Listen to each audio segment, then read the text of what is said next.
দেখুন, আমাদের ফোনেও অনেক রকম এসএমএস থাকে, যেমন কোনো ওটিপি থাকে।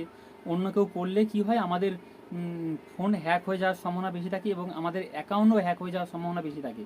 তো আজকে আমি এমন একটি সেটিং দেখাবো, অন্য কেউ আপনার এসএমএস পড়তে পারবে না বা আপনার ফোনের কোনো ওটিপিও দেখতে পারবে না।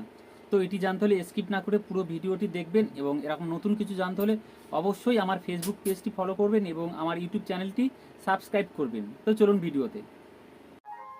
এর জন্য আমাদের ফোনের সেটিং ওপেন করতে হবে। ওপেন করার পর একটু স্ক্রল করে দেখুন প্রাইভেসি, এখানে ক্লিক করতে হবে। ক্লিক করার পর প্রাইভেসি ড্যাশবোর্ড, ওখানে ক্লিক করতে হবে। ক্লিক করার পর সবার নিচে দেখুন সি আদার পারমিশন, ওখানে ক্লিক করতে হবে। ক্লিক করার পর দেখুন স্ক্রল ডাউন করে এসএমএস, ওখানে ক্লিক করতে হবে।